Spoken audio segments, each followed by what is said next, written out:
Então, boa noite a todos. Obrigada por vocês aceitarem nosso convite para participar do último encontro desse ano sobre psicanálise e cinema, né? Esse semestre nós trabalhamos com os excluídos como tema que fez o fio condutor de todas as obras exibidas, né? Tivemos primeiro Os Miseráveis, depois Cafarnaum, Assunto de Família, e hoje Os Esquecidos, do Luiz Buñuel, que foi prêmio de melhor diretor em Cannes, em 1951. Ou seja, outra vez nós nos voltamos para refletir sobre os parcos recursos oferecidos à comunidade que habita a periferia das grandes cidades, comprometendo o presente e inviabilizando o futuro dos jovens que acabam sendo capturados pelo crime. Buñuel demonstra que todo o tecido social está doente. Autoridades, pais, mães, filhos. Ele clama por socorro, mas não inocenta ninguém, desde as autoridades corruptas e incompetentes até os adolescentes transgressores. Desafortunadamente, ao longo desses 70 anos, o problema do menor infrator e da família disfuncional tornou-se corriqueiro, abrindo espaço para o surgimento de grupos de extermínio, de uma certa forma preconizado no filme pelo Cego Carmelo, que é a favor do tempo do general e tal. Como vimos ao longo do semestre, seja em Paris, Beirute, Seul ou Cidade do México, muda o endereço, mas a história se repete. Para comentar, passarmos logo ao comentário, e para comentar esse filme, né? Enfim, que foi o último, mas na realidade podia ser a abertura dos demais que se seguiram, né? Até pelo tempo, né? Em que ele foi filmado. Nós vamos contar com um amigo querido, não é? Membro efetivo da nossa sociedade, crítico de cinema, e a pessoa que criou esses encontros e durante 30 anos manteve, né, essa possibilidade da gente conversar sobre a arte, né, articulando com a psicanálise, durante 30 anos. Né? Foi um feito. E agora, mesmo não estando à frente, propriamente dito, ele nos dá supervisão no trabalho, que eu divido com a Susana Schild, que vai acompanhar o Galego aqui nas observações aí a respeito enfim, da arte cinematográfica propriamente, né? E eles vão fazer um dueto. Bom, cada um terá 30 minutos, como já sabem, para falar, para desenvolver suas ideias, e depois a gente passa para a discussão. E aí eu peço a vocês que se dirijam ao chat, porque através do chat vocês vão ser chamados para, de viva voz, poder fazer suas perguntas, não é? Ao Galego e à Susana, tá bom? Vamos lá. Galego. Começo eu? Não é ladies first aqui, não. Não? Aqui é o convidado primeiro. Bem, eu acho que eu vou acabar falando muita coisa que a Susana vai falar também, mas paciência. Eu ofereci dela ver antes o que eu tinha escrito, mas ela disse que não queria, então azar, né? Eu não colo por antecipação. Tá, mas eu também não vou falar só do que eu escrevi, não. Eu hoje estava pensando, quer dizer, quando a Ida viu o filme, ela comentou comigo, Galego, esse filme é o pai de todos os outros. É o pai dos outros 3 que a gente viu. A primeira coisa que me chama a atenção, quer dizer, que eu ainda não tinha pensado, mas é tão óbvio, né? Todos eles têm crianças em situação de exclusão, de abandono. Todos eles. Cafarnaum, o menino é praticamente o personagem central. Os Miseráveis é aquele bando de crianças, e o Assunto de Família tem 2 ou 3 crianças também. E esse filme trata só com crianças. Só que aí, Aida, eu fui me lembrar que isso, em 50, não era exatamente uma novidade. Talvez seja o filme mais importante ao abordar esse tema. Mas eu me lembrei que eu devia ter uns 8 anos, eu vi um filme mexicano, provavelmente, ou espanhol, chamado Cidade dos Meninos, e que, pela minha vaga lembrança, era um dramalhão de um padre cuidando de crianças abandonadas, tinha tragédia, um morria e tal, mas no final o padre, a religião, tudo resolvia tudo e as crianças dessa cidade dos meninos ficavam bem. Por sua vez, eu me lembro de minha mãe ter dito que achava que já tinha visto essa história antes. Eu acho que tem um filme com Spencer Tracy que trata desse drama, mas que eu não vi. E eu me lembrei que o William Wyler, em 1937, fez um filme chamado Beco Sem Saída, que trata de crianças abandonadas na rua também, e que tem algumas coisas em comum com esse filme do Buñuel, especialmente a mãe que não acolhe, embora no filme de 1937 do Wyler tenha uma irmã que acolhe, e o horror à delação. Né? A delação não pode existir, coisa que no filme do Buñuel não aparece tanto, porque o tal do Jaibo, sei lá como se diz aquilo, El Jaibo, cisma que o tal do Juan o delator. Mas acho que não, enfim, mas de qualquer forma a gente sabe que a delação na marginalidade é um crime sem perdão. Delator é morto, cortam a língua, fazem horrores, não tem jeito, né? Eu queria falar um pouco de como é que esse filme surge na obra do Buñuel, porque a carreira dele é uma carreira cheia de percalços. Quer dizer, ele é um dos nomes mais importantes, não é só do cinema, é das artes no século XX, porque ele é o principal nome do cinema no movimento surrealista.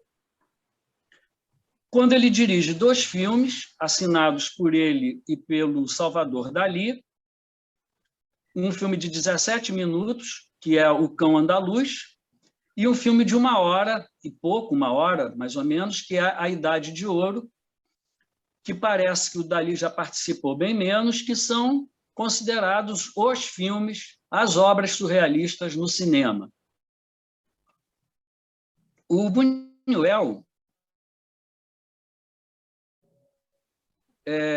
no entanto, depois desses 2 filmes, ele faz um curta-metragem de 30 minutos, eu acho que em 34, chamado Terra Sem Pão, que muita gente acha que foi proibido pelo franquismo, quando a Guerra Civil, infelizmente, terminou a favor do Franco, mas ele diz que o filme também foi rejeitado pela República, antes de cair, porque mostrava uma Espanha, uma cidadela, num buraco quente lá da Espanha, num lugar inacessível, que é uma desgraça completa,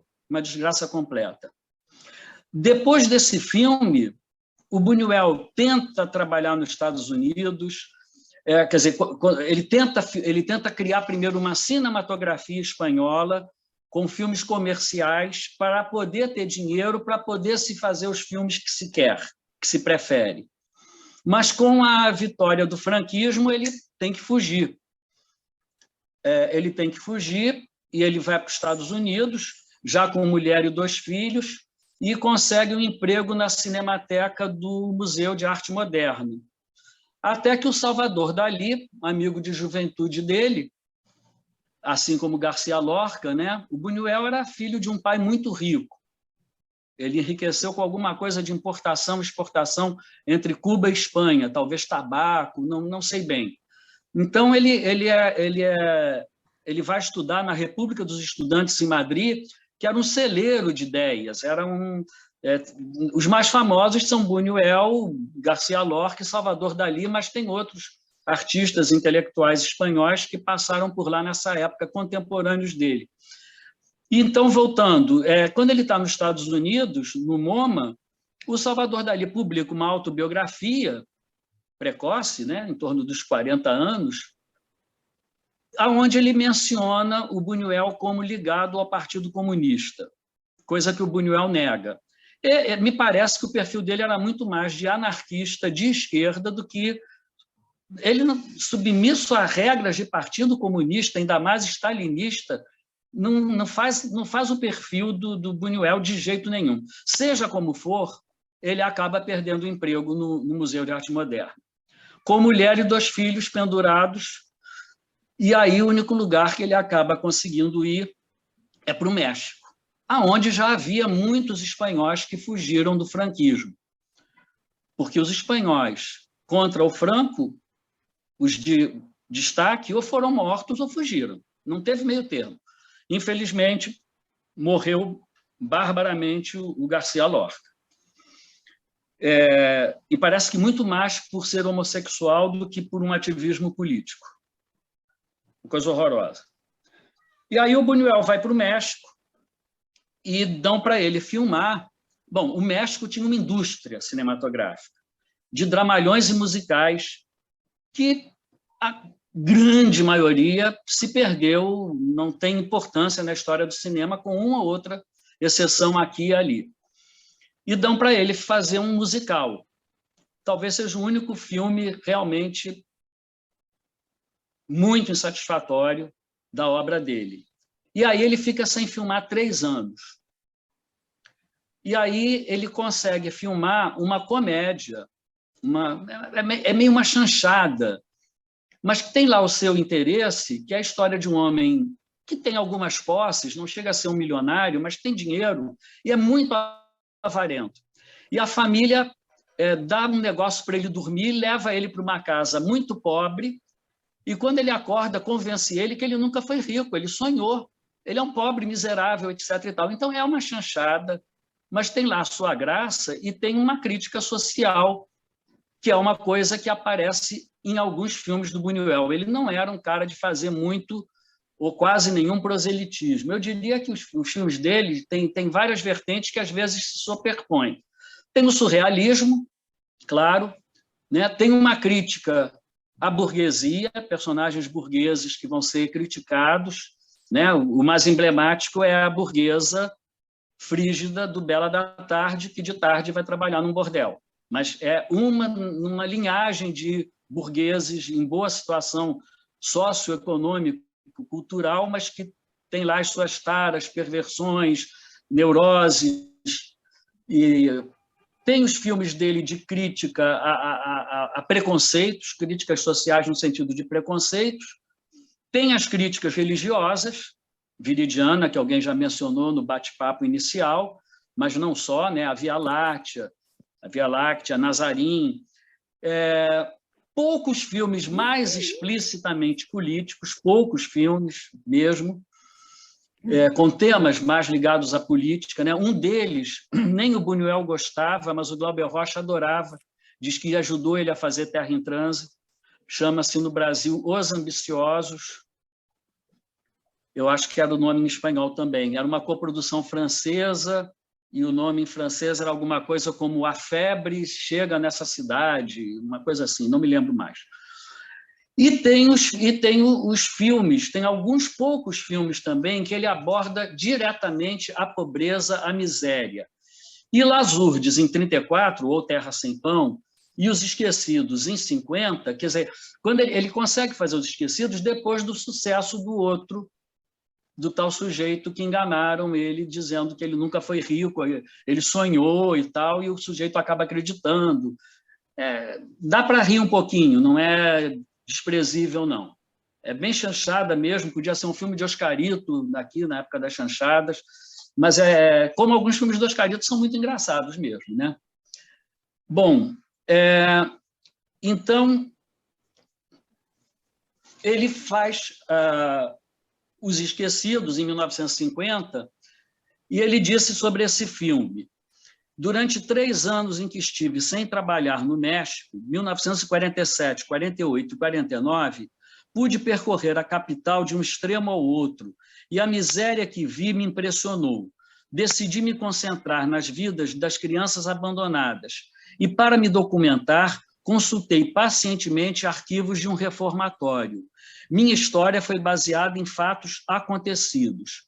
Tratei de denunciar a triste condição dos humildes sem nenhum embelezamento, porque odeio a edulcoração de caráter dos pobres, do caráter das pessoas pobres.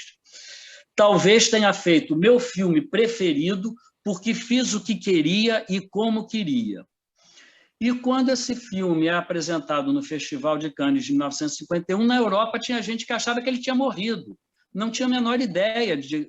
Cadê aquele maluco que fazia filme surrealista e tal? Sumiu no mundo, né? E aí foi uma surpresa, um filme de uma contundência absurda, né? E ele ganhou o prêmio de melhor direção. Ele ainda vai ficar filmando só filmes mexicanos de qualidade muito variável. O que lhe davam para filmar, ele filmava. Poucas vezes ele conseguia filmar o roteiro, o que ele queria. Poucas vezes ele podia escolher os atores que ele queria. Muitas vezes os atores são péssimos, mas tem filmes ótimos. E depois começa um namoro com coproduções francesas. As primeiras não dão muito certo. Ele, em algum momento, consegue voltar à Espanha.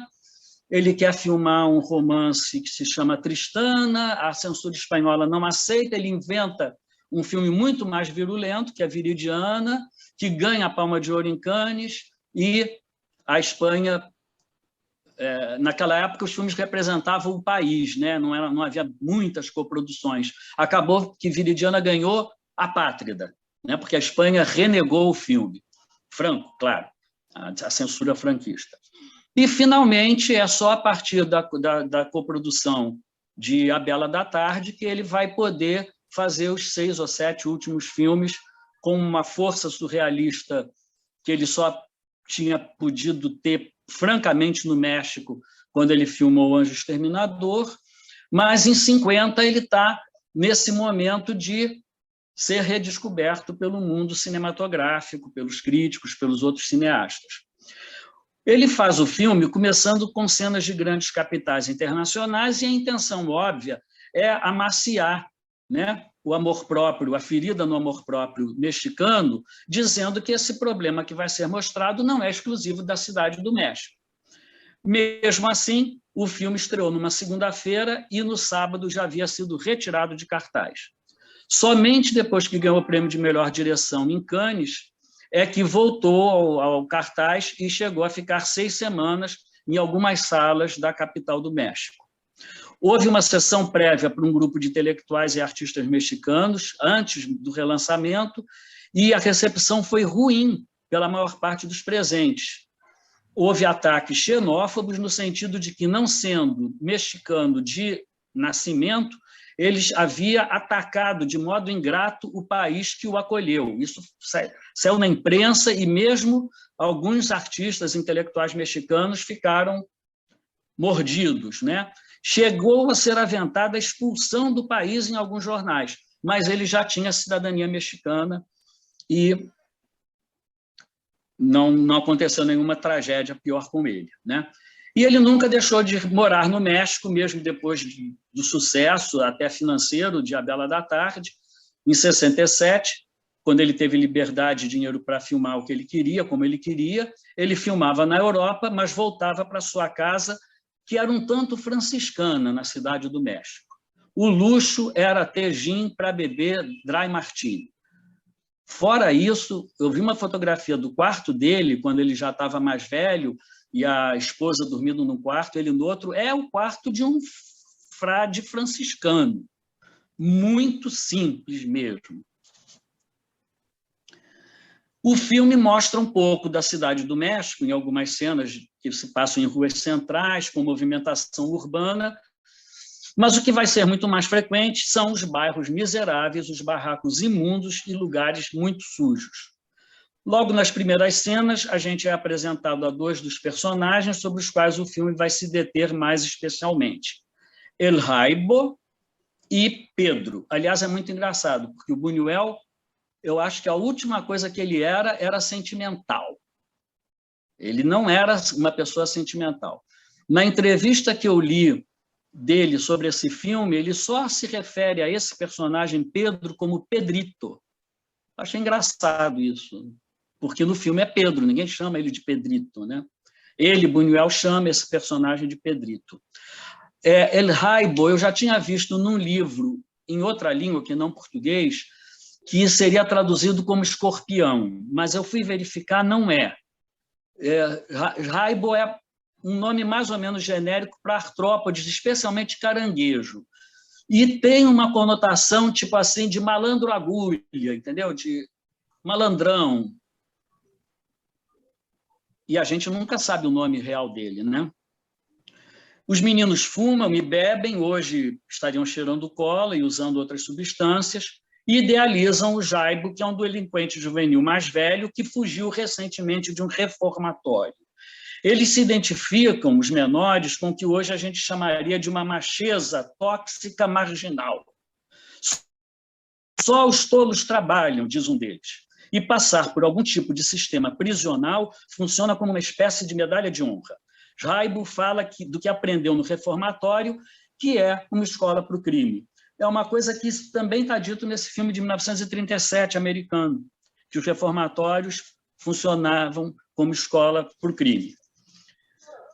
Nós somos também apresentados a um personagem adulto, que é o cego, um discurso em que há elementos de misoginia, falando mal das mulheres, e, para se defender, esse cego usa uma espécie de bengala com um prego na extremidade e chega a ferir um dos garotos.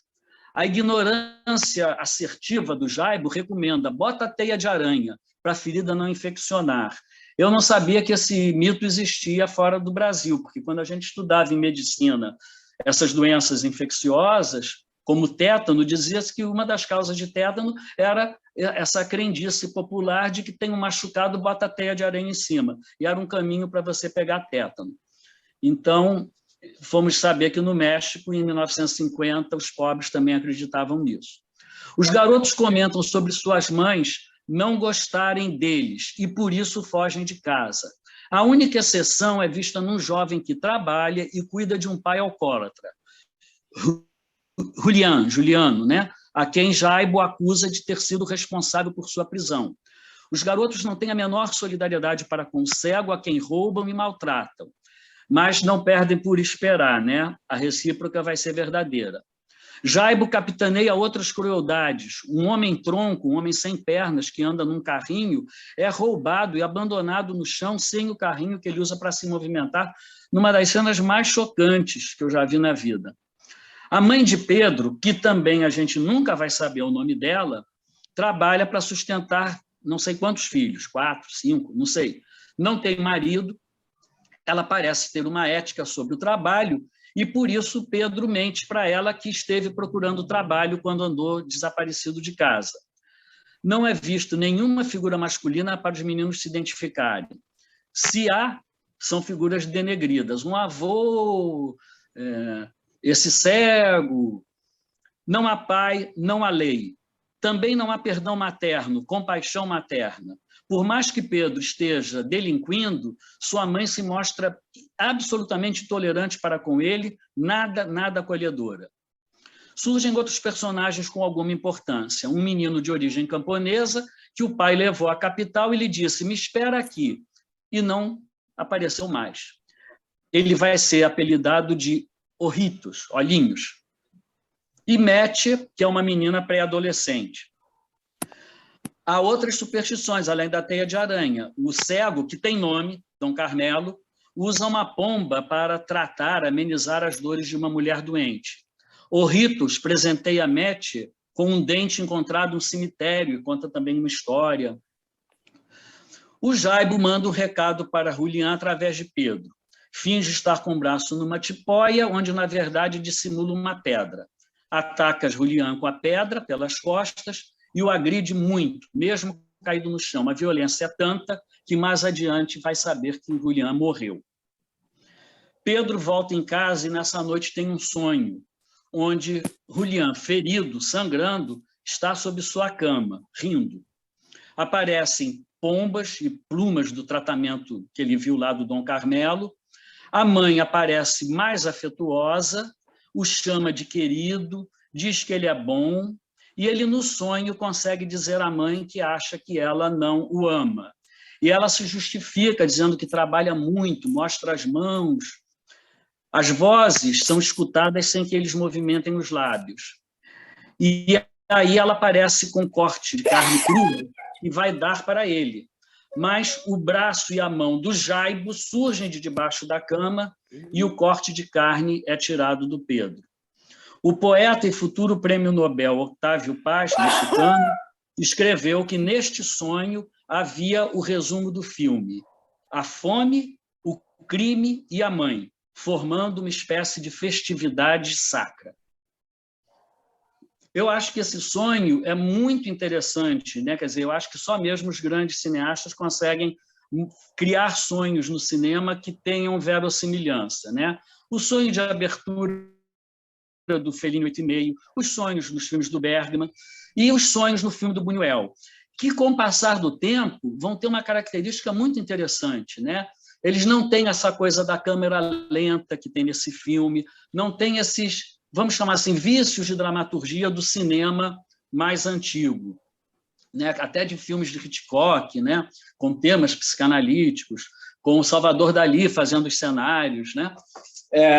Tem, às vezes, esses vícios de uma dramaturgia já que foi ficando fora de moda. E o Buñuel vai mostrar sonho em filme como mostra uma cena real, que eu acho que é a coisa, a característica mais importante do surrealismo. É a justaposição do realismo com o tal do surreal, que tem muito a ver com o inconsciente. Os surrealistas leram Freud, se apropriaram do Freud lá do jeito deles, idealizaram a paciente histérica como a musa do surrealismo, e assim por diante. Tem muita maluquice também, mas é uma apropriação criativa, vamos dizer assim. Eu acho até, minha opinião pessoal, muito mais importante nas artes plásticas, em Magritte, do que em Salvador Dalí, porque eu acho que é isso, é aquela mistura de uma coisa absolutamente realista com uma coisa absolutamente... Oi, o que é isso? Que mistura é essa? Que justaposição é essa, né?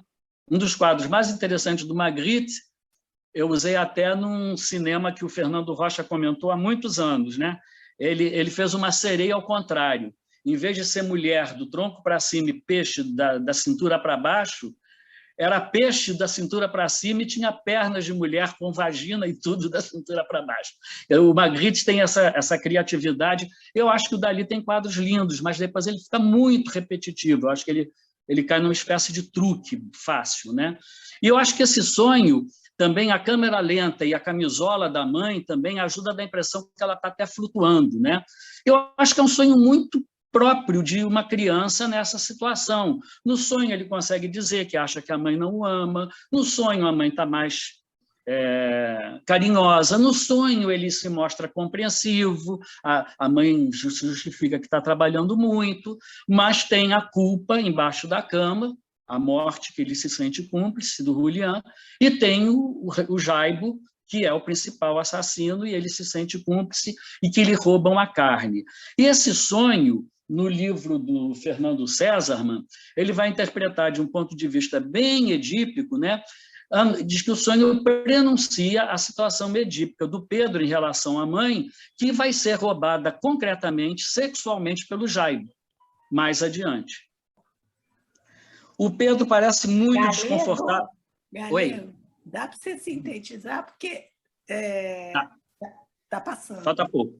Tá Pedro bom? parece desconfortável pela culpa ligada à morte de Julián, consegue o trabalho numa cutelaria, Jaibo rouba a faca, Jaibo vê a mãe de Pedro lavando as pernas, surge um clima erótico, e essa cena já é semelhante a uma que a gente viu com a adolescente, a Métia, passando leite nas pernas. Desperta excitação do Jaibo, que tenta beijá-la à força, o irmão mais velho não vai protegê-la, ele admira a Jaibo, toma como líder e modelo, e o destino de Métia, entrando na adolescência, provavelmente vai ser idêntico ao da mãe de Pedro, que engravidou, sem saber de quem, aos 13 anos, como a gente vai saber depois.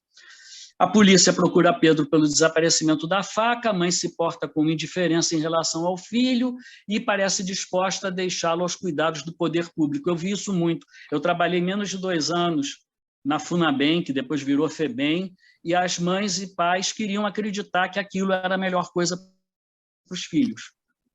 O pai alcoolizado de Julián assedia Pedro, que foge assustado. tem aquela cena muito importante, eu acho, de um homem, evidentemente um pedófilo, oferecendo dinheiro ao Pedro, que parece que vai ceder, recebendo, pelo menos está gostando de receber o dinheiro, talvez nem sabendo exatamente para quê. Mas o homem vê um guarda se aproximando e manda Pedro sair de perto. O homem também se afasta, o policial percebeu algo suspeito, mas nada fez contra um homem bem vestido. Já procurar Pedro, porque uma faca foi roubada, a polícia vai atrás. Pedro evita voltar para casa, dorme na rua, vai trabalhar num carrossel. A gente vê crianças que os pais pagam para passear no carrossel e crianças que têm que empurrar o carrossel. Jaibo percebe a disponibilidade sexual da mãe de Pedro, quando ela diz que o marido morreu há 5 anos e ela tem filho de bem menos de 5 anos. Pedro, numa discussão com a mãe, diz: é melhor que me bata. A indiferença dela parece que machuca mais. Diz: eu queria me comportar, mas não sei como, não há modelos. Ele chega a ameaçar uma mãe com um banco, não consegue bater nela e diz que vai fazer o que ela quiser.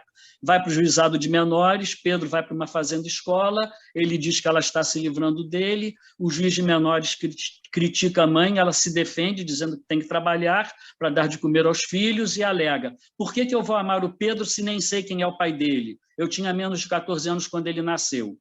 O juiz é que insiste para ela falar com o filho, que repete: por que você não me bate?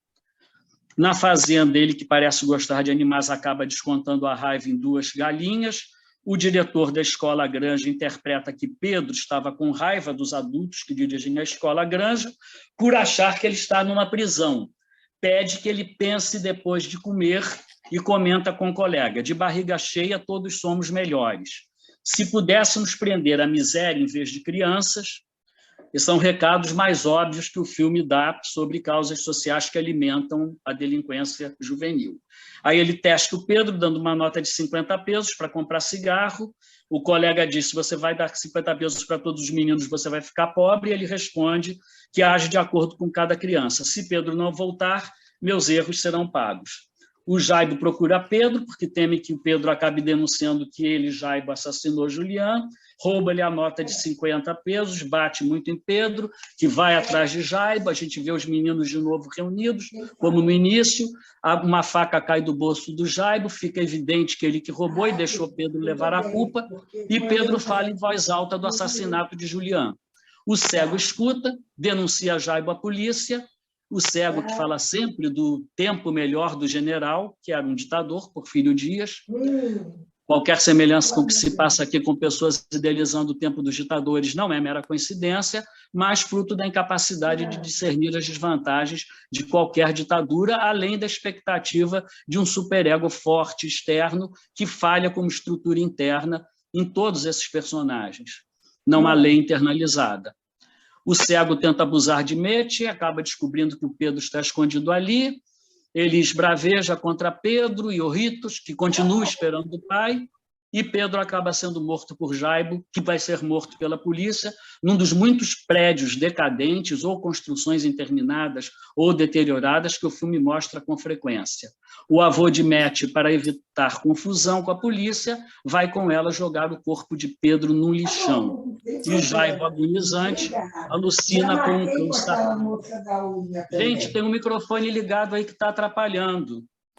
Jaibo, agonizante, alucina com o cão sarmento, enquanto escuta uma voz de mulher dizendo: sozinho como sempre, meu filho. A mãe de Pedro agora procura o filho. Ironicamente, Mete não havia lhe contado onde Pedro se esconder, achando que estava protegendo, o que, na verdade, colaborou para ele ser morto por Jaibo. E a mãe, sem saber, passa ao lado do corpo do filme, que nos confronta com a miséria humana, uma confrontação de tal modo agressiva que rompe a barreira de negação com que nos defendemos, evitando entrar em contato com essa realidade.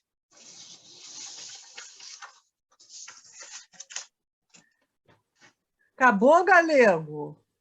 O que você deixou para mim? Me diz o que eu vou falar para os teus colegas. Eu avisei antes. Eu mandei meu texto antes para você. Eu mandei, você não quis ler. Eu sou testemunha. O que ia adiantar eu ler teu texto? Me diz. O que ia adiantar? Você pode criticar. Pode criticar. Pode filme. Pô, Galego, faz outro filme. Me aguarda. Repete, é fixação. Não, mas olha só, Galego, brigadão, hein? Estou te devendo essa, me aguarde. Mas olha só. Enfim, Galego brilhante, como sempre. Obrigada, Galego. Te pego, mas vamos lá. Não precisa, Suzana, você também é brilhante. Mas ele colou de mim inconscientemente, entendeu? É uma cola inconsciente. Tá bom. Copia e cola. Vou tentar ser original, mas não é fácil. Vamos só uma coisinha, por exemplo, algumas. O Galego falou muito acertadamente que já havia filmes sobre o mesmo tema antes. Sim, havia, mas, segundo eu li Galego, esse teria sido o primeiro filme sobre a miséria de excluídos na América Latina. Entendeu? Isso que antes não havia, olha só. Então, esse filme ele foi absolutamente matriz de outros tantos filmes sobre o tema. Ele se sedimentou, por exemplo, o filme Pichote, de 1980, é totalmente vinculado diretamente a Los Olvidados. Então, não foi o primeiro filme no mundo sobre isso, mas teria sido o primeiro filme nos países do terceiro mundo, principalmente América do Sul, América Latina. Uma coisa que eu acho interessante é o seguinte: o título do filme, Los Olvidados, poderia ser os excluídos, os amaldiçoados, os perdidos, né? Mas os esquecidos, eles eram esquecidos sim, mas também quem estava meio esquecido era o Buñuel. A Europa não se lembrava do Buñuel. Então, quando ele aparece no Festival de Cannes, em 1951, olha lá o esquecido, entendeu? Então, eu achei um título com duplo sentido, porque ele também estava meio esquecido. Eu acho que, enfim, tem uma coisa bem irônica, né? Buñuel, ele, pelo que eu li, obviamente o Galego leu muito mais, mas o Buñuel era uma pessoa que odiava causa e efeito, causa e consequência, forma. Ele era completamente livre, quer dizer, na medida do bastante livre, ele tinha a ousadia da liberdade, e como o mais surrealista dos diretores, o que teve assim, aquela cena da navalha cortando a córnea de um olho, é uma coisa que, por mais que se veja, é impossível se acostumar com aquilo e tantas outras ousadias surrealistas ou não realistas, como para fazer Los Olvidados, ele caiu totalmente na real, totalmente. Ele visitou, ele pesquisou arquivos de instituições. Então, mais ou menos como se basta a realidade nesse caso. Eu não vou dourar a pílula, porque o real já é tão surreal. Como é possível se conviver com uma realidade dessas? Então, não precisa dourar muito a pílula, não.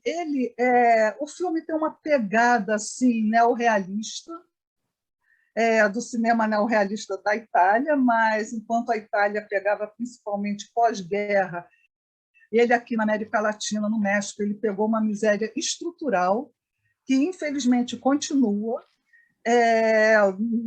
Não conseguimos nos libertar dela, e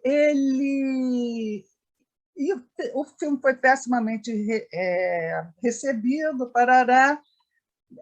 Uma coisa muito importante, ele trabalhou com atores e não atores, e o diretor de fotografia, Gabriel Figueroa, é considerado um dos gênios da fotografia. Ele foi indicado ao Oscar 2 vezes, então essa era a fotografia do filme. Enfim, a gente viu pelo YouTube, numa cópia bem comprometida, que não tem o esplendor do preto e branco, que eu me lembro lá da Cinemateca do MAMI, século passado, entendeu? Mas como o preto e branco desse filme era expressivo, era muito, muito, muito forte. E enquanto a miséria, infelizmente, continua na desordem do dia, continua total. Hoje em dia, talvez, nos Miseráveis, a gente viu Cidade de Deus, etc. e tal, os rapazes, as pessoas podem usar celular mas quando eu estava vendo esse filme, eu pensei assim, é pau, é pedra, é o fim do caminho, porque é uma coisa assim rústica, rude, né? Uma coisa terra, pé no chão. E uma coisa que me surpreendeu muito, eu não vi esse filme há muito tempo, agradeço a você, Galego, a oportunidade de rever, como a narrativa é boa, como é tenso, como se sustenta. Porque, às vezes, quando a gente vê um filme, sei lá, esse filme tem 70 anos, não sou boa de conta, a gente precisa adaptar a lente do... Não, esse filme a gente tem que ter uma condescendência, porque é um filme antigo, etc. e tal. Mas esse filme, para mim, ele se sustentou como vibrante, tenso, totalmente contemporâneo, muito, muito bom. Não tinha nada assim ultrapassado em termos narrativos, né? O filme tem uma pegada documental, como eu falei, e o filme pega pesado no sentido de que esses menores são abandonados pela família e, por seu lado, também está abandonada pelo Estado, pela estrutura social. É um núcleo, é um conjunto de pessoas de várias idades, são famílias completamente desamparadas, excluídas e desamparadas, né? Tem uma coisa, assim, a partir do resumo que o Galego fez, o que eu acho mais chocante nesse filme é o seguinte: o que é isso em que miserável rouba miserável, né? Em que miserável protege miserável? Isso é uma questão muito, muito chocante. Então, eu vou tentar pegar algumas partezinhas que o Galego mais ou menos deixou para mim, mais ou menos, né? Uma coisa é que, por exemplo, algumas cenas fundamentais desse filme. O menininho de trajes do interior, trajes típicos, chorando, tem um músico cego, moedas caem sobre a folha de jornal, os garotos, né, querem roubar o cego, o miserável rouba cego, é cruel, é uma coisa cruel, não existe a menor empatia, em princípio, entre as pessoas, né, uma covardia total, miserável rouba miserável, mas esse cego vai cuidar do menino. Então, de uma certa forma, na ausência total do Estado, o miserável também pode acolher outro, né? Tem a questão como o Galego falou, da total ausência da figura masculina, total, seja professor, até nem padre tem, não existe isso. Então, nessa necessidade total de ter um modelo masculino, quem se impõe é Jaibo, né? Que, formado na escola das ruas e da prisão, ele consegue, com o seu autoritarismo tosco, com a sua violência, passar uma sensação de proteção. Isso é que eu achei muito chocante nesse filme, como aqueles meninos tão desprotegidos, basicamente, quem ofereceu uma proteçãozinha, a pessoa gruda, porque é muito difícil viver completamente desamparado, né? A violência com os miseráveis, com o homem sem perna, o homem tronco, aquilo é absurdamente violento. Agora, eu já vi muito filme, mas eu acho que poucas vezes eu vi filme em que mostra cenas tão cruéis de mãe com filho como nesse filme.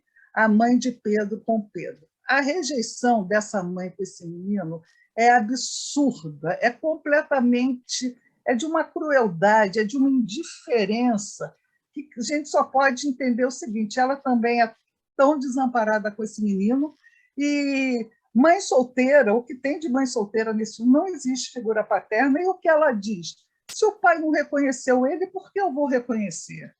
O que é muito duro, e, de um modo geral, a gente tem, não posso generalizar, mas existe o chamado instinto materno, existe a tentativa das mães, nas circunstâncias mais difíceis, de proteger seus filhos, mas essa mãe ela é totalmente implacável. O pai não reconheceu ele, eu também não reconheço, e o tempo todo ele é um peso para ela, e ela não atenua isso em hipótese nenhuma. Meu filho, você é um peso, não te quero na minha vida. Show, show. Parênteses, parece que Buñuel era apaixonado por aves, apaixonado. Ele adorava pássaros, aves. E nesse filme tem muito pintinho, galinha, ave, pombo, etc. E tal. E apesar dessa pegada tão realista do Buñuel, Associação Livre, me bateu assim os pássaros do Hitchcock, em que aqueles pássaros do filme do Hitchcock têm uma função meio enigmática, meio fantasmagórica, elas não estão anunciando boa coisa. E nesse filme, os pássaros e as aves, né, por um lado, representam a sobrevivência, mas também representam uma coisa de mau agouro. Isso não vai dar certo. Tem uma presença muito estranha. Uma cena louca, quando logo no começo o cego apanha e ele consegue levantar a cabeça, ele está de perfil para uma ave. Gente, aquilo não faz o menor sentido, só para o Buñuel. É muito, muito enigmática essa cena. O que será que isso quer dizer? Mas tem um impacto visual muito, muito, muito forte. Tem uma coisa que a falta de solidariedade, de empatia entre essas pessoas é muito paradoxal, porque, por um lado, elas se protegem, mas, por outro, não se protegem. Então, eu não sei, de forma nenhuma, delimitar quando é que se protegem, quando não, né? Mas, por exemplo, a carência do Jaibo, né? Quando ele vai falar com a mãe do Pedro, aquele clima de sedução que ela aceita, ela gosta daquele clima de sedução, ela está lavando as pernas assim na bacia, tem uma atmosfera sedutora nessa cena. Então, esse Jaibo é tudo de ruim, né? Ele bate em cego, ele bate em homem-tronco, ele mata o rapaz. Gente, esse homem é completamente a representação do mal completo, ele é sem atenuante, né? O pobre do Pedro teve outra cena que, assim, calou fundo. O Pedro, com fome, empurrando o carrossel naquele parquezinho de diversão tão pobrezinho, onde outras crianças pobres estavam tentando se divertir um pouquinho.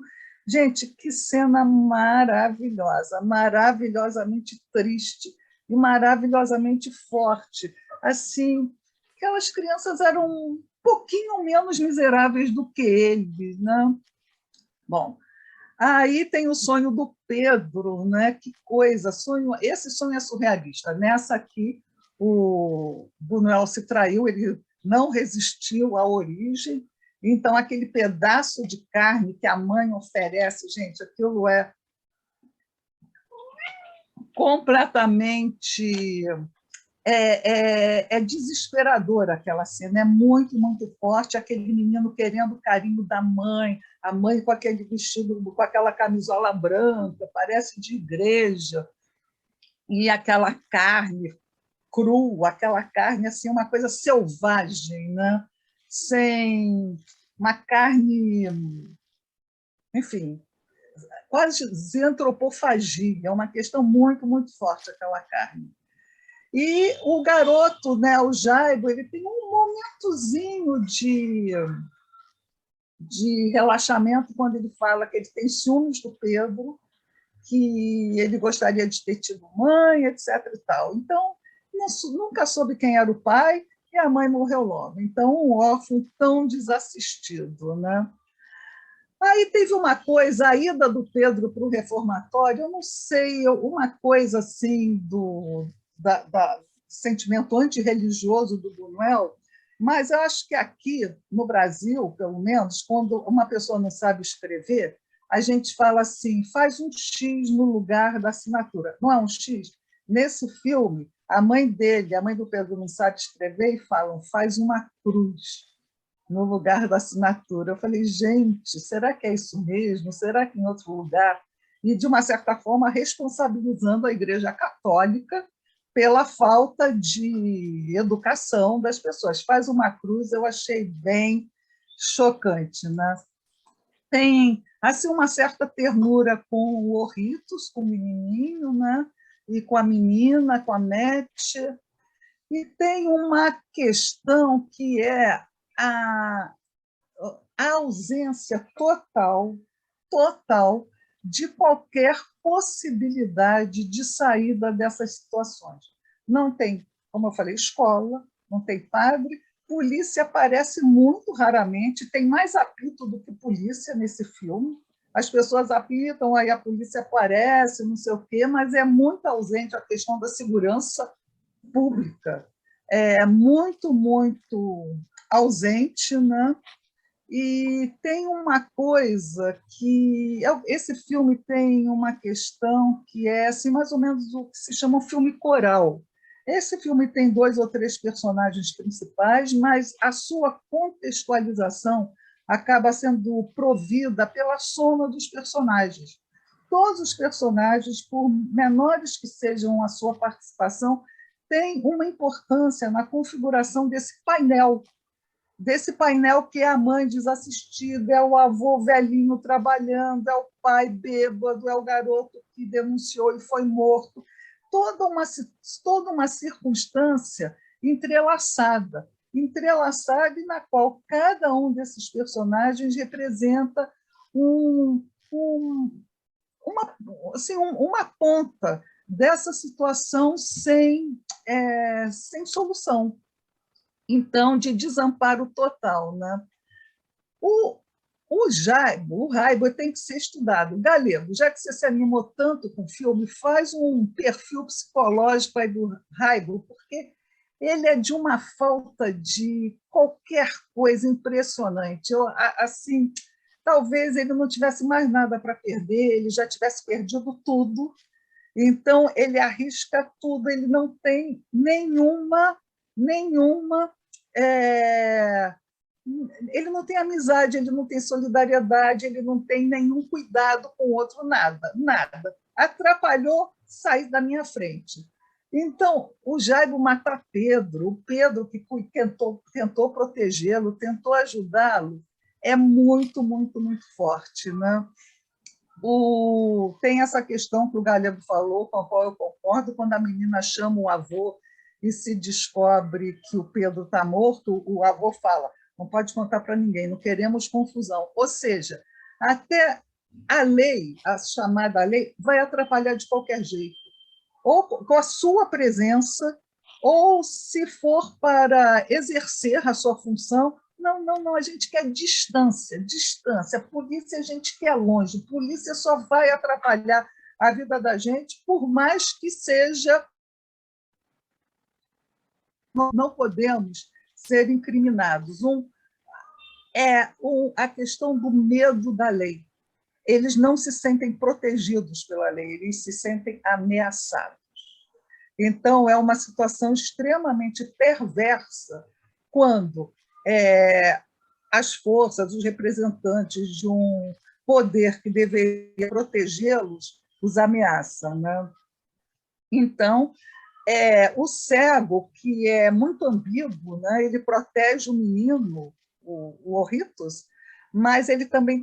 Bom, ele apanhou desses meninos, ele foi roubado, e como ele fica feliz quando ele escuta tiros, né, que mataram o Raibo, -1, devem matar todos antes de nascer. Aí o Buñuel concede mais uma saidinha surrealista para, exatamente a que falou, nos últimos momentos surge uma voz feminina falando carinhosamente em francês com os Raibo. Então, como só antes de morrer, se uma concessão, olha, ele não nasceu ruim, a vida é que o transformou nesse monstro. É mais ou menos isso que o Buñuel deixa passar, né? E fala assim, eu estou sozinho, o Raibo falaria isso, como sempre esteve. Então, o que se faz? Qual é o futuro de uma pessoa que sempre esteve sozinha, né? E tem uma coisa que me pareceu meio bíblica, assim, o avô e a neta carregando o corpo do Pedro numa carroça de burro.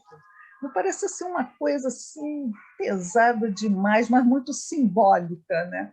A mãe do menino, a mãe do Pedro, passa, olha e segue em frente. A mãe não consegue ver o filho, quer dizer, não dá para saber, mas a mãe passa por esse filho morto, em cima dessa carroça de burro, e esse menino é simplesmente jogado numa vala de lixo. O filme é muito forte, muito forte, com uma narrativa bem fluente. É uma coisa que o Buñuel, que ele já teve filmes que, por exemplo, aquele galego que fica todo mundo preso dentro de uma casa. O Anjo Exterminador. O Anjo Exterminador. O Anjo Exterminador. Fica todo mundo preso numa casa e ninguém sabe por quê. Nesse filme são todos anjos exterminadores, todos. É uma coisa impressionante. Exterminam a possibilidade de futuro e exterminam a esperança das pessoas. O filme é muito cruel, muito forte. E eu não vou falar muito para as pessoas, porque o Galego falou tudo, né? Quase tudo. Não é tão bom ter alguém para culpar, é ótimo, não tem solução fácil, mas eu só acho, Galego, que você tem duas coisas para estudar daqui para frente: o Raido e essa mãe do Pedro. A mãe do Pedro é de um nível de rejeição poucas vezes visto na história, não é não? É forte. Só eu que acho, ninguém mais acha. Essa mãe extremamente ela é rejeitadora, mas não é a mais rejeitadora da história. Você conhece alguma mais rejeitadora do que ela? No cinema. Na vida real, eu também, tinha uma paciente que contava as coisas que a mãe dizia para ela, que eu vou te contar, não era mole, não. Tipo e não quem? É isso. Quantas as mães agora eu quero saber. A vida as meninas se encontram com homens mais velhos, que é isso? Não sei, mas na vida real ou no filme? Na vida real, estou pensando na vida real, no filme não. Mas olha só, sabem o que eu li? Alguém falou o seguinte: a ficção é muito mais importante que a vida real porque é mais coerente. Então, a ficção consegue ser bem mais coerente do que a vida real. Então, esse filme tem uma coerência interna. A vida, vocês que resolvam aí como psicanalistas. Mas esse filme é muito forte e é impressionante como ele é, infelizmente, contemporâneo. Pois é, Suzana, isso é que eu ia frisar na sua fala, que é o mais importante. Me espanta, não é, que esse filme tudo que ele fala ali acontece todos os dias. Há 70 anos depois, a polícia, o Estado não, pelo menos na América Latina, o Estado não quer saber de ninguém, não ajuda as famílias para que as famílias possam cuidar das crianças, dos adolescentes. Então, sobra o crime. Nada mudou. Na verdade, é o único que oferece uma mão, né? Na verdade, é o traficante que vai dar um dinheiro, o sujeito está passando fome, não vai ser um aviãozinho? Vai, pronto. É a possibilidade de um apoio provisório, porque essas pessoas são tão desassistidas, tão desamparadas, que concedeu a possibilidade de um amparo, os meninos aceitam. Tem a questão, sim, do diretor da escola, que é muito compreensível. Espera aí, você já está respondendo? Não, nem vi. Porque a gente já está com... ótimo, pode ir. Tá bom? E já tem pergunta. E tem uma pergunta feita pela Cristina Lúcia, mas eu vou pedir que vocês façam de viva voz. Antes tem quem foi que falou? Cristina Mendoeira. Que falou a respeito dessa fala, não foi, Cristina? Faz a pergunta agora, Cristina. Foi, mas a Suzana já até comentou a respeito, né? Que foi uma pré-história desse personagem, né? que poderia ter sido diferente a vida, né? Algo carinhoso que ficou perdido, né? Algo que a gente não vai saber nunca, assim como a gente não sabe o nome dele, assim como ele não sabe quem é a mãe dele, mas que tá lá, estava perdido na lembrança e nesse momento vem à tona. A Suzana falou muito bem sobre esse aspecto, né? Então tá bom. Agora, então, é a Cristina Lúcia. Cristina, eu pensei Não, exatamente... É a Munira. A Munira? Então tá, desculpe. Obrigada, Ruth. Munira primeiro. Não, é que no início do nosso bate-papo, eu tinha dito para o Galego que eu não tinha sabido de que baú ele tinha tirado esse filme. E eu, com a Suzana falando que ela viu a cópia há muito tempo, que a fotografia destacava o preto e branco, porque eu tive a sensação de que eu não via esse preto e branco tão destacado. Foi uma coisa, a luminosidade estava tudo nublado, estava tudo inventado, né? E aí, com a fala da Suzana, eu percebi que foi a questão da cópia, que em outro momento... 70 anos, né? Pois é, eu perdi esse contraste que o fotógrafo deve ter conseguido brilhantemente, né? Então, e também eu queria lembrar, a Suzana mostrou muito as condutas agressivas uns dos outros. Mas, Suzana, por favor, teve condutas amorosas. Teve o menino do olhinho pequeno dando lá o amuleto para a menina, né? Você não sublinhou. Tem razão. Algumas. Tem razão. Talvez você quisesse dizer que a maior parte foram condutas agressivas, né? Mas teve alguma menção a condutas amorosas. Sem sombra de toda a razão. Me redimo. Mas a Suzana falou uma coisa que eu nem concordo, que o cego acolheu o ritos. Eu acho que ele usa muito o ritos também. Eu fiquei com essa visão. É aquele cego que tem um menininho para ajudar ele.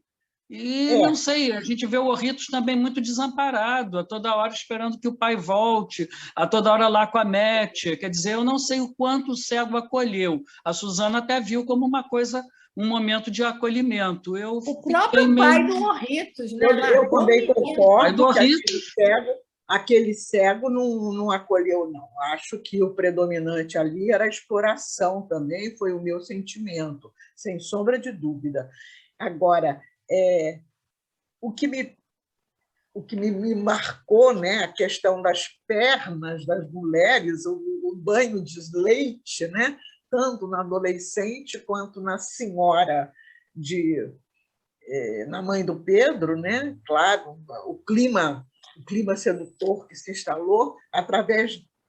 Ela usou o mesmo recurso, as pernas sendo banhadas, né? Eu queria falar disso.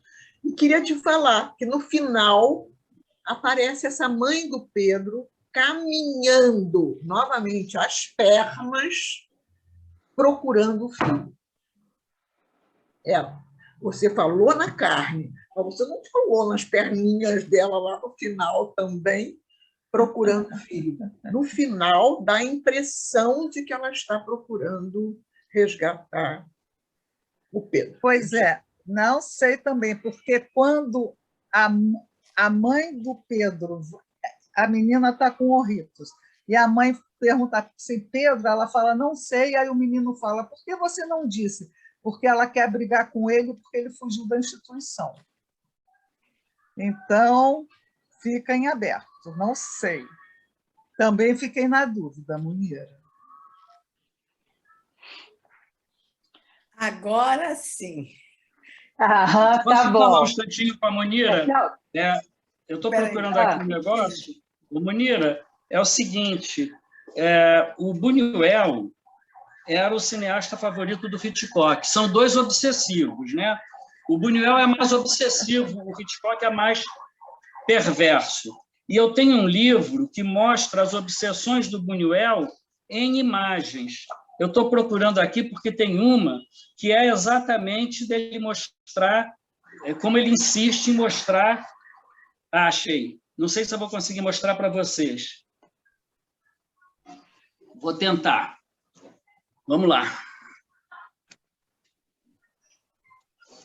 As pernas nos filmes do Buñuel. Aham. As Peraí, pernas. Peraí, Interessante. deixa eu Muito tentar legal. mostrar mais. As pernas. Aí o livro fica na frente, eu não sei o que eu estou mostrando. Anda mais. Agora, melhora. Agora apareceu a outra página. E Tristana, e os pássaros? Tem foto dos pássaros? Não, aqui é só do Buñuel. Mas quando teve um... Mas não é só perna, não, tá? Aqui tem várias coisas. Insetos, pernas, morte, caixões, tem tudo que ele obsessivamente repete. O cara pesquisou imagens. Quando teve uma homenagem a ele em Hollywood, quando ele ganhou o Oscar de melhor filme em língua não inglesa, filme estrangeiro, filme internacional, por O Charme Discreto da Burguesia, teve um almoço em homenagem a ele, que juntaram aquela velharada toda dos grandes cineastas de Hollywood. O Hitchcock monopolizou o Buñuel, só queria falar da perna amputada da Tristana. Ficou assim o tempo inteiro querendo saber detalhes da amputação da perna da Catherine Deneuve no filme Tristana. É claro que o Hitchcock não ia botar areia na empada dos amigos dele. Quando ele diz que o Buñuel era o cineasta favorito dele, eu acho que ele estava sendo sincero, mas também era muito conveniente não ser um cineasta de língua inglesa, né? Com o qual ele tivesse algum grau de, digamos assim, jogasse na mesma área, né? Desculpe, Cristina Lúcia, queria falar. Tá. Então, eu mencionei a situação do diretor da escola, né? Porque quando você vê, primeiro, o Pedro não queria ir para aquela escola, né? Mas chegando lá, ele passa, depois no final, ele quer voltar para a escola, né? Isso me chamou a atenção, mas me chamou a atenção também uma coisa da atitude do diretor, que, por um lado, procura se interessar, procura que o menino vá fazer coisas que ele se interessa, coisas que ele gosta, quando vê que o menino até matou as galinhas, mas propõe, olha, isso não é prisão, vai lá fora, dá dinheiro e tal. E aí o Pedro quer voltar, quer dizer, ele é uma forma de estar vendo o Pedro de outro jeito, e o Buñuel está mostrando como isso interfere na forma como o garoto vai, né, lidar com o espaço, lidar com as pessoas. Ao mesmo tempo, esse diretor age de um jeito que é um pouco ou ingênuo, ou idealizando as situações, né? Tipo, coloca ele para já estar trabalhando sem ter nenhum adulto cuidando, quer dizer, quando ele começa a furar ovo, a bater nas galinhas e tal, não tem nenhum outro adulto, os adultos só entram para segurar, e depois, quando o menino vai lá para fora com 50 pesos, não é algo que vai um adulto junto, ou que só dá um peso para o menino, não, é uma situação que é além da conta de uma criança. E aí eu fiquei pensando o que o Buñuel, quer dizer, a gente não vai saber, mas o que ele queria dizer, porque me dá a impressão também que é até quase como se fosse uma crítica a, digamos, a pessoas mais liberais, mais alguma coisa que, como se isso não fosse dar certo também. Tá? É isso, eu gostaria que a gente pudesse falar um pouco sobre o que vocês acham que essa figura do diretor estaria representando. Olha, no início do filme, ele agradece a 3 pessoas, uma delas a direção de uma escola granja. Ele filmou numa escola granja. Ele não podia deixar de mostrar uma possibilidade de cuidado. Agora, é como você está dizendo, é uma coisa muito ingênua. É a hora que o roteiro aproveita, né? Eu mencionei isso, que o roteiro aproveita para dar uns recados explícitos. você come e depois a gente conversa, porque de barriga cheia a gente pensa melhor. Né? É uma frase quase proselitista sobre a questão da fome, da miséria, interferindo no funcionamento lógico e psicológico de cada um. Né?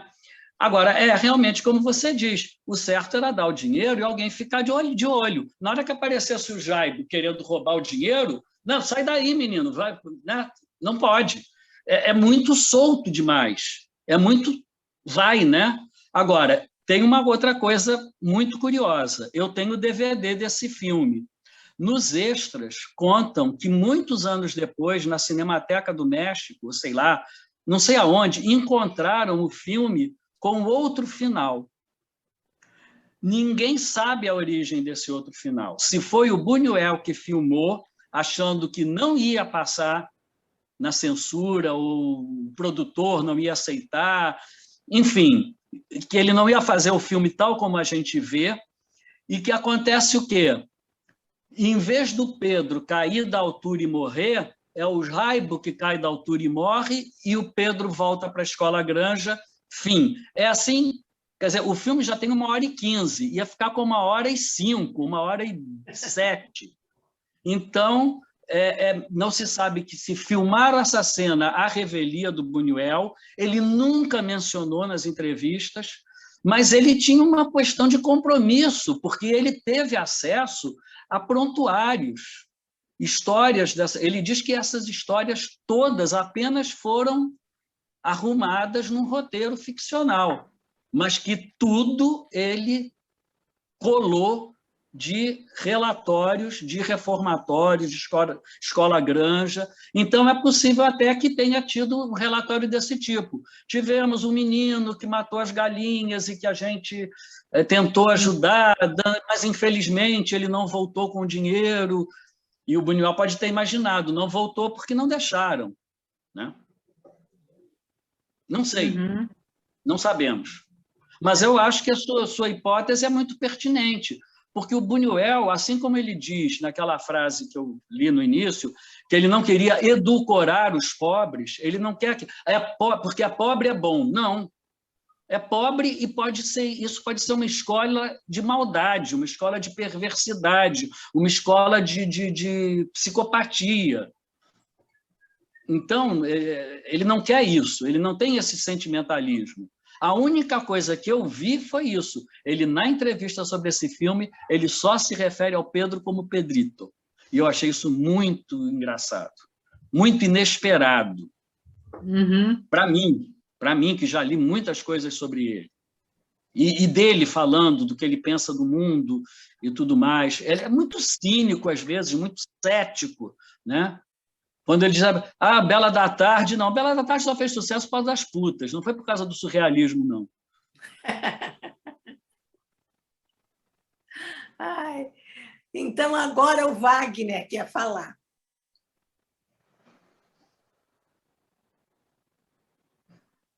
Eu queria, na verdade, fazer compartilhar um pouco a minha associação que eu fiz. Eu fiz associação com uma frase que é do Jean Genet e com outra frase que é do Pirandello. A frase do Jean Genet, na peça chamada O Balcão, ele diz o seguinte: você não pode praticar o mal no mal. Eu falei assim, nossa, realmente, né, o ambiente ali... Desculpa, mim, você não pode praticar o mal? No mal. No mal. Do mal. O mal no mal não é possível. Entendeu? Você não pode fazer o mal no mal. No mal. O ambiente ali, assim, pelo menos a minha impressão, é tão assim, né, de abandono, de esquecimento e de penúria, né, de falta, de ausência, de abandono, em que tudo está naturalizado de uma conversão para uma outra lei. Então, a lei do Estado não serve ali. Né? É uma outra lei, é uma outra lógica. Que qualquer coisa que tenta intervir naquele ambiente, naquele espaço, naquela psicologia que foi subvertida ali, que não, né? Ela não é possível, assim, por isso que ela é tão coerente, né? Naquela mãe, né? Aquele abandono da mãe, aquela mãe que também abandona daquela maneira, de uma maneira assim que dói na gente, dói de ver, dói, e a gente sente aquela dor de ser rejeitado, né? E aquele menino tentou de todas as maneiras, né? Por que você me rejeita? Por que você não fala para mim como é que eu tenho que ser? Porque ele pediu, e ela negou, né? E por justificativas, tem justificativas, ela dá justificativas, tal. A gente acredita na justificativa dela. E a outra frase, para mim, é a do Pirandello, que ele diz o seguinte, eu não lembro qual é a peça, acho que é na Gigante das Montanhas, eu acho que é no Gigante das Montanhas, que ele fala assim, mata-se um homem como se fosse uma mosca, né? Ou seja, né, a imagem que me vem para mim vendo esse filme ali, né, são moscas, né? São moscas, né? Que estão ali, né, farejando o estrume, tudo que sobra, tudo que é abjeto, tudo que é resto, né? É resto do resto do resto, e as moscas estão ali naquele ambiente. Então, E o Buñuel, no começo do filme, ele faz um enunciado, né? Ele enuncia, fala, olha, é pessimista isso aqui que eu vou mostrar para vocês. Tá? Logo no começo do filme ele fala, ele abrange, né? Ele amplia a questão da miséria, que me lembra um pouco a música do Titãs, né? Miséria, miséria em qualquer parte, miséria, miséria. Então, não tem diferença em lugar nenhum, né? É miséria, em qualquer lugar que você for, né? Então, é impactante porque não tem saída, né? Não há saída, é uma rua sem saída, né? Talvez o único lugar de esperança que eu senti, acho que é o único raio assim, né? Um único fluxo de luz que eu senti foi no momento em que ele é levado para aquela espécie de orfanato, né? Uma espécie de escola agrária. Ali eu senti uma possível luz no fim do túnel, porque o diretor me pareceu extremamente progressista, assim, no sentido, olha, aqui não é uma prisão, eu vou te provar que aqui não é uma prisão, você quer ver? Toma aqui 50 pesos, vai lá fora, compra um maço de cigarro para mim e volta. E traz aqui traz o troco, tal, né? Porque esse menino, o Pedro, ele estava traumatizado, porque ele até então, né, ele não tinha presenciado um ato traumático, né, uma coisa que ia marcar a alma dele, né? Quando ele vivenciou né, o assassinato do Júlio, né, o Júlio também ele era uma esperança ali naquela comunidade, né? Ele estava cuidando do pai, ele ajudava, ele trabalhava, ele tinha uma representatividade de uma certa liderança ali naquela comunidade, né? Mas ele foi ceifado rapidamente pelo o Rubio, né? Rubio. Então, esse diretor me trouxe essa importância da confiança, né? Esse menino precisa de carinho e de confiança, porque ele não sente que o outro confia nele, ele não sente que ele existe, né? Porque ninguém dá a oportunidade de escutar ele, nem dá a oportunidade dele ir e voltar. Fala, vai, toma aqui, isso aqui não é prisão. E por, né, uma situação do roteiro ali, uma tragédia, o Rubio está lá esperando ele, foi visitá-lo, né? Exatamente. E talvez se o Rubio não tivesse ali naquele momento, ele tivesse ali um momento de tô com o dinheiro aqui, compro o cigarro e vou embora, ou eu volto, porque ele disse que eu estou livre, eu não estou preso, então eu posso escolher voltar, porque o tempo todo ele está dizendo para a mãe dele que ele está na rua, mas está trabalhando, está tentando voltar, e a mãe dele não dá atenção. E aquele diretor, naquele momento, ele dá uma atenção de uma forma que pode convencê-lo que a escola é um lugar que ele pode desenvolver uma aptidão que ele goste de fazer. Não é aptidão obrigatória, você vai fazer isso aqui, pronto, acabou. Não, o que você gosta de fazer? O que você pode fazer? E ali, né, uma fatalidade do Rubio, lá naquele momento lá, cria uma raiva nele, porque bate nele, pega o dinheiro dele, e aí ele vai atrás. Ele pega o bonde errado, né? Ele entra no bonde e vai atrás, aí é ladeira abaixo mesmo, é o final da tragédia.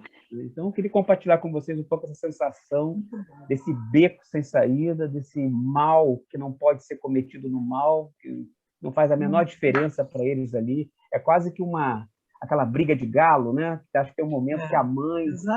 É o tempo todo essa briga de galo, e as pessoas não se ajudam.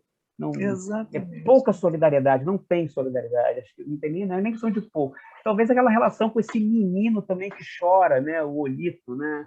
Que ele acaba tendo uma certa afetividade, porque ele espera o pai dele, mas ele é o tempo todo esquecido, né? Ele lembra que ele é esquecido. Meu pai não volta, será que meu pai me esqueceu? Não volta, e isso ele... Mas, Wagner, aquele Porritos, né?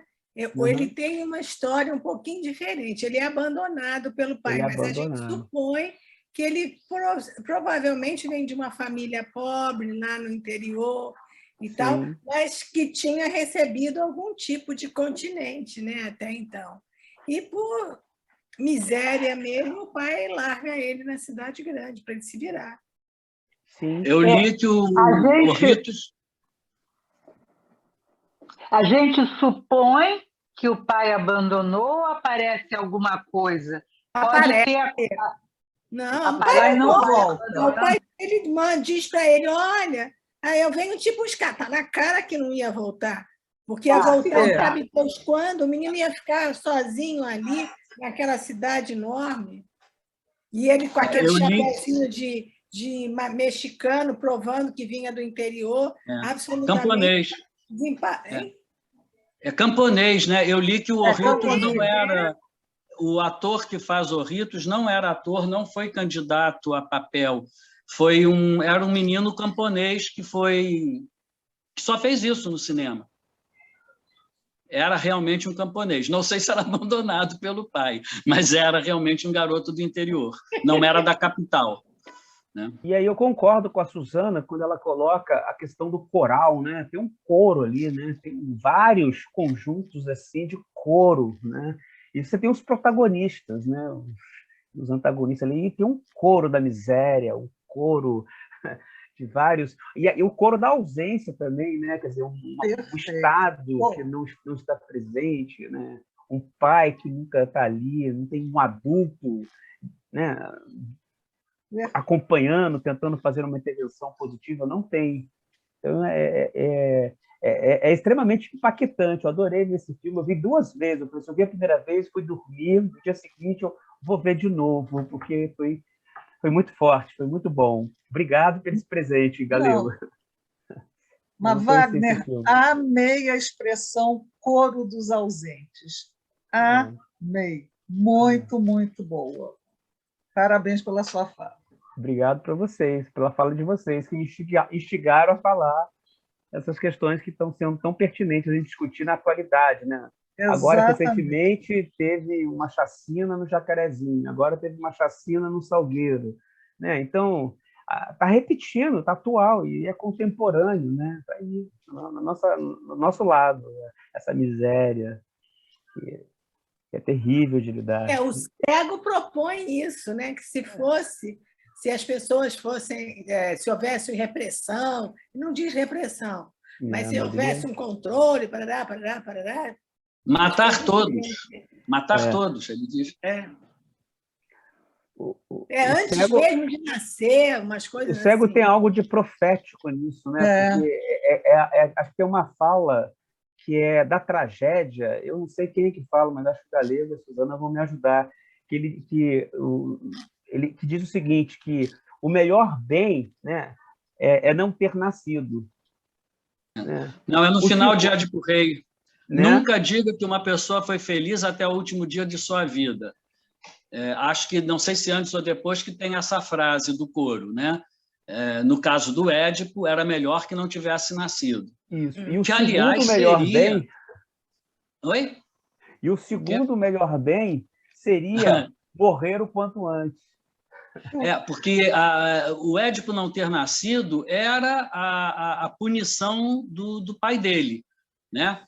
O pai dele, o Laio, comete o crime contra a hospitalidade. Ele é hospedado na casa de uma outra pessoa, de um rei lá, e transa com o filho desse rei, ou com o irmão desse rei.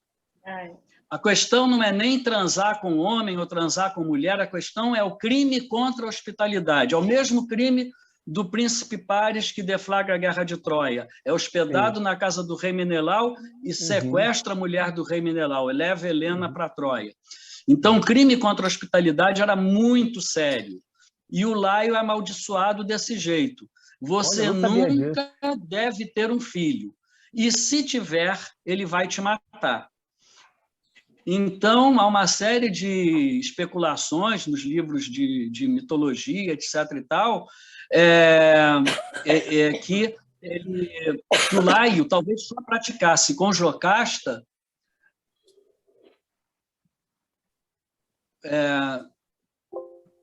que foi? Apareceu aqui um erro de rede. O Laio só transaria com a Jocasta praticando o coito anal. E quando praticou o coito vaginal e ela engravidou do Édipo, aí ele mandou matar, porque havia maldição. O seu filho vai te matar. E aí ele manda matar a criança. Então, quando o coro diz o melhor seria você não ter nascido, é uma concordância com a punição dos deuses para o rei Laio, o pai de Édipo. Sim, faz sentido, faz todo sentido agora para mim. Não sabia desse detalhe da história do Édipo. É cada coisa assim, de Nelson Rodrigues perde. Nelson Rodrigues perde. Janete Claire, Nelson Rodrigues... Né? Os gregos chegaram primeiro, Nelson Rodrigues pegou. É impressionante. Na tragédia do que se chama Orestes, tragédia do Eurípides, ela começa depois que Orestes matou a mãe, por ordem do deus Apolo, porque a mãe matou o pai dele, então o deus Apolo exige que ele mate a mãe dele, ele mata. E aí ele enlouquece vendo as fúrias que nascem... Quando você derrama sangue de parente, desse sangue nascem as fúrias, as eríneas, né? E aí, bom, a peça começa, Eurípides é mais moderno do que os outros dois, né? Um pouco de pensamento, pelo menos. É quase contemporâneo do Sófocles. Mas, no primeiro diálogo, a Electra diz: isso é fruto da sua imaginação. Ela interpreta que é uma alucinação. É incrível, é incrível. Mas vamos voltar à nossa tragédia aí dos esquecidos. Muita gente esquecida aí. Pois é, eu acho que eu não estou esquecendo ninguém, porque eu, às vezes, pulo. Se me permitem, só falando de uma outra cena que me choca, é aquela cena em que a irmã está sendo quase estuprada pelo Jairo, Rúbio, foi mal. Jairo, né? Jaibo. E o irmão e aquele Orrito, né? O Orrito tem movimento de ir lá e não pode pegar um pedaço. E o irmão, né? Ele é omisso, ele ignora, ele finge que não escuta o que está acontecendo com a própria irmã. Quer dizer, é um nível ali né, da maldade, né? Ou da omissão. Indiferença. Que é assim, né? É asqueroso, né? Chega a ser asqueroso. Olha, gente, o Orrito tem o pai introjetado, hein, gente? Apesar do pai tê-lo abandonado, mas ele tem a função paterna introjetada. E a materna também, né? Também. Uhum. Agora, tem uma outra coisa que me chama a atenção também, que é a escolha do Jaibo, né, do ator para ser o Jaibo, porque o Jaibo seria alguém que estaria numa instituição para adolescentes e foge, né? E aquele rapaz é um rapaz que é um adulto jovem, né? Eu achei também curioso ele ter o Buñuel ter escolhido aquele ator para fazer o personagem, que é nitidamente muito mais velho do que os outros adolescentes. Não é um adolescente de 14 com um adolescente de 17. É um homem de seus 20 e poucos anos, né? Olha, assim, como que... se ele estivesse passando mensagens também por isso. O Jaibo e o Julián, que é assassinado, que é morto pelo Jaibo, são mais velhos. Só que o Julián trabalha e cuida do pai alcoólatra. E o Jaibo fugiu do reformatório. Eu acho que a ideia é que ele tivesse 17 antes dos 18 anos, para ainda estar no reformatório. Acho que a ideia é essa. Talvez, né, o ator dê a impressão de mais velho, mas eu acho que a ideia era de ser um adolescente mais taludinho, mais crescidinho, né? E que já quer transar com a mãe do Pedro. Transa com a mãe do Pedro, né? É muito sutil, mas rola, né? Rolou. Eu queria... Eu tinha vontade de... Me lembrei agora, vocês me desculpem, vou me dar o direito de falar Pedrito, né? Eu vou me dar o direito de falar Pedrito. A cena do Pedrito fazendo carinho no animal lá, né? Na galinha, ou não sei, no animal doméstico. A amorosidade dele com o animal doméstico. E depois a cena dele na escola agrária machucando as galinhas. Essas duas cenas, esses dois momentos, né? Mostrando como é que a coisa, como é que o processo rola, né? Porque o Pedrito, eu acho que é por isso, ele tem várias manifestações de pedido de amor, né? E de afetuosidade. Ele é afetado no sentido do amor e explicita isso, né? A partir até dos animais domésticos, né? Claro, evidentemente com a mãe, e depois explode naquele movimento nas galinhas, e logo em seguida ele aceita a proposta de comprar a confiança, digamos assim, do diretor, e vai todo metidinho, né? Como se fosse ingressar num novo movimento dele, né? Então, realmente, é uma tragédia. Mas...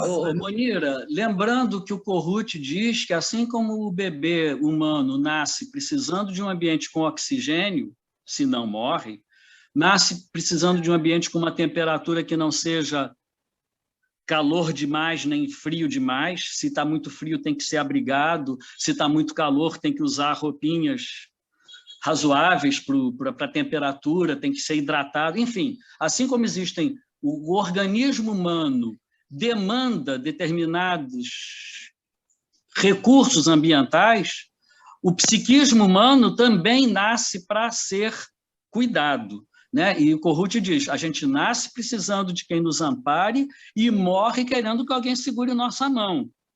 A frase favorita dele de literatura era de uma peça que eu nunca li, de Eugene O'Neill, acho que é Imperador Jones, que a frase seria a seguinte: o homem nasce quebrado, a graça de Deus é alguma cola.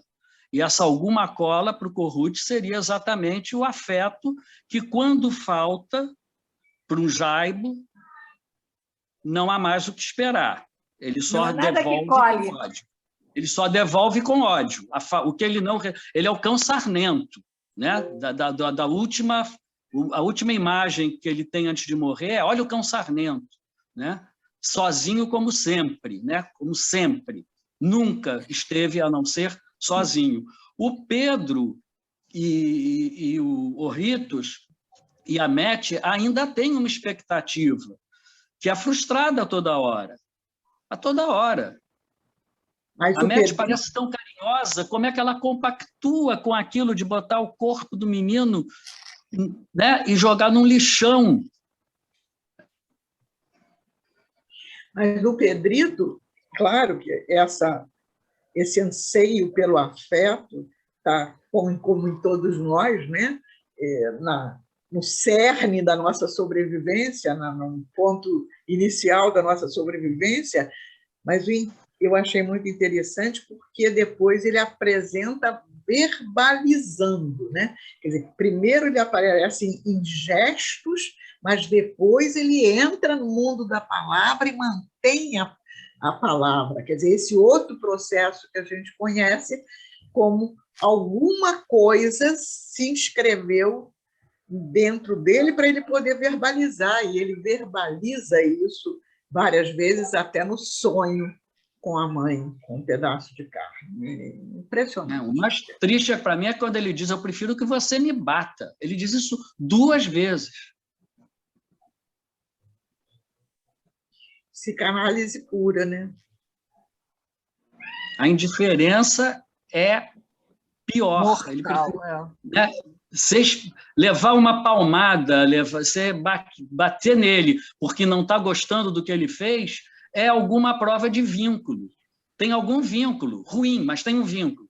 A indiferença daquela mãe é não vínculo. É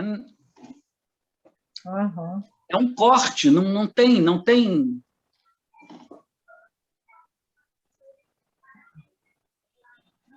Falei mal, mas falem de mim.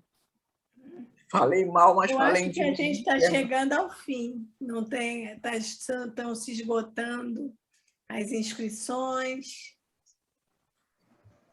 Vamos lá. Galego, Suzana, para os últimos... Eu quero agradecer demais a acolhida ao longo desse ano. Fui muito bem recebida, fiquei muito feliz aqui, muito obrigada. Agradeço a você, Aida, agradeço a todos e aos que estão aqui. Galego, muito obrigada pela cola de hoje, em particular, tá, Galego? Foi ótimo, Galego, gostei muito. Obrigada. Eu queria só terminar com uma frase que eu li numa entrevista do Buñuel, em que os entrevistadores arriscam dizer que essas coisas que ele mostra nesse filme, se não seriam o lado do sadismo dele. E ele reage fortemente, ele diz assim: olha, o Sade só cometeu seus crimes em imaginação, como um jeito de se libertar das suas pulsões assassinas. Não fui eu que traduzi pulsões, não, tá? Estava lá, não sei se era em francês ou em espanhol. A imaginação pode se permitir todas as liberdades. Passar ao ato é outra coisa, porque a imaginação é livre, o ser humano não. Eu acho que o psicanalista não diria melhor. Só uma coisa que eu me lembrei de uma frase, acho que é do Primo Levi, não tenho certeza. O contrário do amor não é ódio. O contrário do amor é indiferença. Isso é Freud na veia. Isso é Freud. Galego, aquilo que você falou do outro final, né? Está dizendo aqui, eu estava entrando na internet, que o Departamento de Censura do México não ficou nem um pouco satisfeito com o corte final do longa e exigiu que Buñuel gravasse um final alternativo para rodar nos circuitos americanos e europeus. O gabinete do presidente Miguel Alemán Valdés queria passar a imagem de um país em pleno progresso, onde a pobreza e os delinquentes diminuíam a cada ano. Fake news. Então tá. Bom, nós chegamos ao fim desse ano de trabalho, né, com esses encontros, psicanálise e cinema. Quero dizer que é um privilégio estar aqui com a Suzana e com o Galego, assessorando a gente sempre, com todos os outros que aceitaram o nosso convite de vir debater, com o público que nos prestigia, que nos incentiva. Enfim, estimo que ano que vem nós possamos estar juntos outra vez, planejando outros encontros, e que o ano de 2022 seja um pouco mais camarada, né?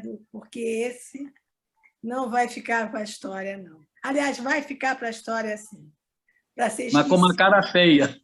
Hein? Com uma cara... Vai ficar para a história com uma cara feia, muito feia.